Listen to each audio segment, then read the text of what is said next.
Hello students. तो आज हम अभ्यास सागर का 18वां अभ्यास बाल लीला और कुंडलियाँ, जिसके अंतर्गत हम अनुप्रास अलंकार पढ़ेंगे। तो सर्वप्रथम हम जानें कि अलंकार क्या है। तो अलंकार क्या है? जिस तरह से स्त्री जो है, आप देखते हैं खूब गहने, है ना, इस तरह से पहनकर अच्छे अच्छे वस्त्र, या आप भी कई बार तैयार होकर अच्छे से सुंदर बनकर जब आप कहीं जाते हैं, है ना, तो आप अच्छे वस्त्र, आभूषण, है ना, या लड़कियां हैं लड़के हैं, वो अपने अपने हिसाब से जैसे तैयार होते हैं, सुंदर लगते हैं। अब काव्य के सौंदर्य को बढ़ाने के लिए अलंकारों का प्रयोग किया जाता है। ठीक है, तो आज हम पढ़ेंगे अनुप्रास अलंकार। केवल एक ही अलंकार आप पढ़ेंगे। अभी आप 7th क्लास में हैं, 8th में आप बाकी अलंकार भी पढ़ेंगे। ठीक है, तो अभी आप केवल पहला अलंकार अनुप्रास अलंकार पढ़ेंगे। काव्य के सौंदर्य को बढ़ाने के लिए अलंकारों का प्रयोग किया जाता है। सर्वप्रथम ये बात आप याद रखेंगे, क्योंकि अलंकार गद्य में नहीं होता है, पद्य में होता है, यानी केवल कविता में ही होता है। काव्य के सौंदर्य को बढ़ाने के लिए अलंकारों का प्रयोग किया जाता है। तो आइए देखें हम पहला ही प्रश्न। पहले ही आप देखेंगे कि पहले प्रश्न में क्या है। अभी जो पंक्तियां यहाँ पर दी गई हैं उन्हें आपने पढ़ना है। तो देखिए, पंक्ति क्या है। मैया मोही दाऊ बहुत खिजायो, तू तो मोही को मारन सीखी, दाऊ कभू न खीजे। मोहन को मुख रिस समेत लखी, जसमति मन मही रीझे। कहा कहो इह रिस के मारे, खेलन को नहीं जात। खान पान सम्मान राग रंग मन ही ना भावे, बिना विचारे जो करे सो पाछे पछताए। ठीक है, तो अब आप देखेंगे, अभी जो आपने पंक्तियां आपने पढ़ी, उन पंक्तियों में कुछ शब्द ऐसे हैं जिनका प्रारंभ एक ही वर्ण से होता है। वर्ण, हम अक्षर की बात कर रहे हैं, केवल एक अक्षर। ऐसे शब्दों को छांट कर लिखिए और यह भी लिखिए कि कौन सा वर्ण बार बार आया है। ठीक है, अब हमने क्या पढ़ना है, जिनका प्रारंभ प्रारंभ यानी शुरुआत एक ही वर्ण से हुई है। ठीक है, जैसे यहाँ पर एक उदाहरण दे दिया पहली पंक्ति में, मैया मोही में म वर्ण। ठीक है, ऐसे ही हमने देखना है यहाँ पर दूसरी पंक्ति में क्या आ गया, मोही मारन। ठीक है, मोही मोही और मारन। तो यहाँ पर आप क्या लिखेंगे, मोही और मारन, फिर यहाँ पर लिखेंगे म वर्ण। ठीक है, दूसरे में हो गया। तीसरे में इसी तरह से यहाँ पर क्या आ गया, देखो, मोहन मुख मन मही। ठीक है, मोहन मुख मन मही। फिर इसमें क्या आ गया, म वर्ण आ गया। फिर अगली घ वाले में आप क्या लिखेंगे, कहा कहूँ। ठीक है, कहा कहूँ क वर्ण। ठीक है, फिर अगले में आप लिखेंगे राग रंग में र वर्ण, और यहाँ पर लिखेंगे पाछे पछताए में प वर्ण। ठीक है, तो आप इसको हाईलाइट कर देती हूँ ताकि आप गलत ना करें, और आगे आपने वर्ण लिख देना कि कौन सा वर्ण। वर्ण यानी केवल एकमात्र अक्षर की हम बात कर रहे हैं।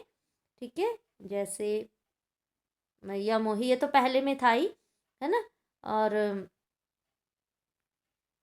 दूसरे में मोही और मारन। ठीक है, ये लिखोगे। तीसरे में मोहन मुख मुख, ठीक है, मनमही, इनमें म वर्ण हो गया। यहाँ पर आ गया घ में कहा कहूँ, ये दोनों लिखोगे। ठीक है, कॉमा लगा के और फिर यानी अल्प विराम लगा के यहाँ पर आप लिखेंगे राग रंग, और यहाँ पर पाछे पछताए में पवर्ण। तो ये सारे हमारे आगे हाईलाइट ऑलरेडी कर दिए, सिर्फ अब आपने लिखना है। ठीक है, अब आपने लिखना है यहाँ पर जो भी है, फिर यहाँ पर म वर्ण क वर्ण। ठीक है, यहाँ लास्ट में प वर्ण यहाँ पर। तो याद रखिए, जब कोई एक वर्ण अनेक शब्दों के शुरू में आए अथवा एक वर्ण एक से अधिक बार आए, वहाँ अनुप्रास अलंकार होता है। तो अनुप्रास अलंकार की परिभाषा क्या होगी? एक ही वर्ण की बार बार आवृत्ति होने से अनुप्रास अलंकार होता है। यानी एक ही वर्ण बार बार आ रहा है ना, जैसे मोही, मारन, मन, मही, ठीक है। जैसे चंदू के चाचा ने चंदू की चाची को चांदनी चौक में चांदी के चम्मच से चटनी चटाई। तो देखो च च च च च वर्ण की आवृत्ति होती रही। यानी ये वर्ण कितनी बार? 2 बार हमें एक जैसा दिखना चाहिए। 2 से फिर कितनी भी बार हो सकता है, 8 बार भी, 10 बार भी, 5 बार भी, ठीक है। लेकिन 1 से अधिक बार होना चाहिए। 2 बार तो होना ही चाहिए, यानी 1 से अधिक बार होना चाहिए। एक ही वर्ण की आवृत्ति 1 से अधिक बार या बार बार होती है तो वहां पर अनुप्रास अलंकार होता है, ठीक है। ऐसे ही कोई और भी उदाहरण आप दे सकते हैं। खड़क सिंह के खड़कने से खड़कती हैं खिड़कियां, खिड़कियों के खड़कने से खड़कता है खड़क सिंह। तो ख ख ख वर्ण की आवृत्ति, ठीक है। तो हो गए ना। तो इसी तरह से अगला प्रश्न 2, नीचे दी गई पंक्तियों को ध्यान से पढ़िए और लिखिए कि पंक्तियों में किन शब्दों में कौन सा वर्ण बार बार आया है। देखो अब उदाहरण आपको दे दिया, ऊपर भी आप कर चुके, अब आप इजीली आप इसको कर सकते हैं। देखो, काम बिगाड़े आप नो जग में होत हंसाए, तो होत हंसाए लिख दिया, होत हंसाए में ह वर्ण। बस ऐसे ही आपने सब में लिखना है, यही लैंग्वेज। जग में होत हंसाए चित में चैन न पावे, ठीक है। देखो होत हंसाए में ह वर्ण, फिर आप लिख दोगे चित्त चैन में च वर्ण, ठीक है। या होत हंसाए ऊपर आ चुके, यहाँ चित्त चैन, लेकिन ये भी तो है ना, होत हंसाए में ह वर्ण, फिर कॉमा लगाइए, चित्त चैन में च वर्ण, ठीक है। फिर कह गिरधर कविराय दुख कुछ टरत नटारे, तो कह कविराय में क वर्ण, ठीक है, और टरत टारे में ट वर्ण, ठीक है। हो गया। इसी तरह से आपने लिखना है, आसान है ये, इसलिए मैंने यहाँ पर लिख के नहीं दिखाया आपको, क्योंकि जो आप कर सकते हैं आसानी से उसे आप कीजिए। सूर श्याम मोहि गोधन की सौ हो माता तू पूत, तो यहाँ पर क्या आया है? देखो, सूर श्याम में सवर्ण, ठीक है, इसमें आधा और पूरे का कुछ नहीं होता है, चलता है। और मोही माता में म वर्ण, ठीक है। मौसो कहत मोल को लीनो तू जसुमती कब जायो, तो जसुमती जायो में ज वर्ण, ठीक है। और कौन सा आप लिख सकते हैं यहाँ पर? मौसो मोल में म वर्ण, मौसो मोल में म वर्ण, फिर कॉमा लगाइए, जसुमती जायो, ठीक है, में ज वर्ण। तो इस तरह से आपने लिखना है, कोई मुश्किल नहीं है। नीचे दी गई काव्य पंक्तियों में अनुप्रास अलंकार का प्रयोग कहाँ क्यों हुआ है, लिखिए। अब देखो एक उदाहरण आपको दे दिया, बस ऐसे ही देख के आपने लिखते जाना है। देखो जैसे पहला दिया, मुदित महीपति मंदिर आए, तो मुदित महीपति मंदिर में म वर्ण की आवृत्ति के कारण अनुप्रास अलंकार है। ऐसे ही अगली पंक्ति में, ठीक है, पीपर पात सरिस मन डोला, पीपर पात यहाँ लिखोगे, पीपर पात में प वर्ण की आवृत्ति के कारण अनुप्रास अलंकार है। यहाँ पर यही लैंग्वेज आपने लिखनी है, बस शब्द बदल जाएंगे। पीपर पात में प, फिर आगे वर्ण की आवृत्ति के कारण अनुप्रास अलंकार है, बस वही लैंग्वेज रहेगी। यहाँ पर भी ऐसे ही सेम आ जाएगा।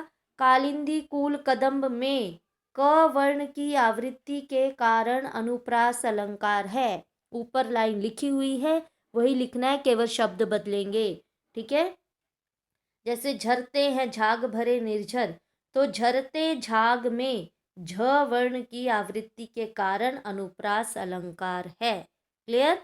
ये अब आप आसानी से कर सकते हैं। कितनी करुणा कितने संदेश, तो कितनी करुणा कितने में, ठीक है, ये पूरा लिखोगे, कितनी कॉमा लगाते जाएंगे, करुणा कितने में क वर्ण की आवृत्ति के कारण अनुप्रास अलंकार है। चारु चंद्र की चंचल किरणें, तो यहाँ लिखोगे चारु चंद्र चंचल में च वर्ण की आवृत्ति के कारण अनुप्रास अलंकार है, ठीक है। तो इस तरह से आप लिखते जाएंगे। ये उदाहरण दिया है, केवल यहाँ शब्द बदलेंगे, वर्ण बदलेगा, बाकी ये आगे का ऐसे ही लिखोगे, ठीक है। तो चलिए आज केवल इतना ही। प्रश्न 3 तक आप करें, क्योंकि अभी आपने लिखना भी है, ठीक है। तो ध्यान से सुनिए और ध्यान से ही लिखिए, बिना गलती के। Okay. Thank you and bye.